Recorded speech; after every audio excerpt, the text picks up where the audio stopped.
សួស្តីអ្នកនាងស្រាប់តាមការរបស់ខ្ញុំដល់នេះថ្ងៃនេះដែរខ្ញុំនឹងធ្វើវីដេអូសំណួរចំណេះដឹងទូទៅទៅកាន់ធីមវឹករបស់ខ្ញុំអញ្ចឹងចាំថាពួកគាត់ឆ្លើយសំណួរបានប៉ុន្មានតាមដានទៅថ្ងៃវីដេអូទាំងអស់គ្នាមក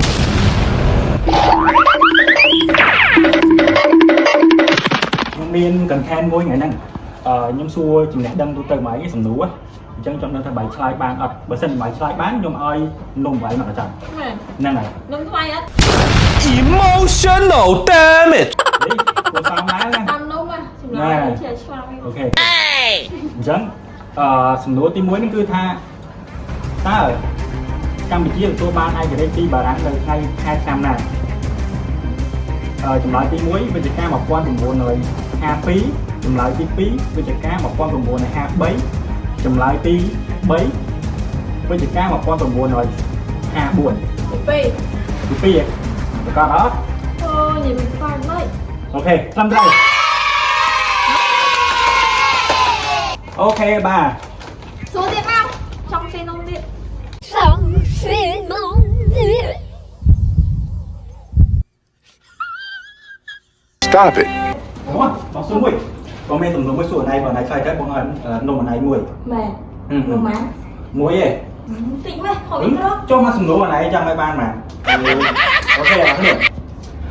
បងមានសំណួរមួយអានេះសំណួរទូទៅទេតើបាក់សីស័ព្ទដែលតំណាងឲ្យវប្បធម៌ខ្មែរគឺបាក់សីទេទៅពេលខ្លួនឯងមកដល់ទៅត្រូវតែចង់វ៉ាវកាពីយ៉ងបាទបើលើមិនទឹកម្ដងទៀតសត្វត្រយងព្រាលធម្មតាយ៉ងហ៎កូនខ្មែរអូខេដល់ត្រូវនំបងនំอะไรចង់យកមិនណា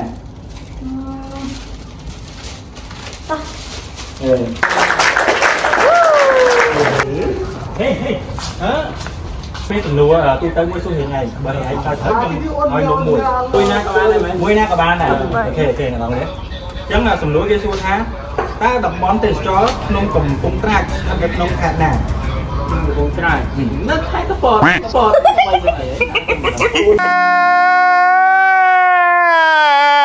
អីកំពតហ្នឹងហើយកពតមែនអូខេ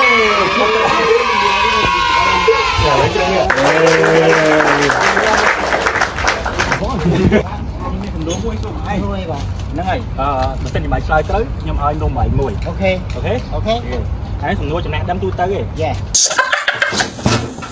Oh my god English តើតំបន់ទេសចរភ្នំកំពង់ត្រាចស្ថិតនៅក្នុងខេត្តណាខេត្តកំពតតែបើគាត់ឆ្លើយលឿនតិចខុសខេត្តកំពត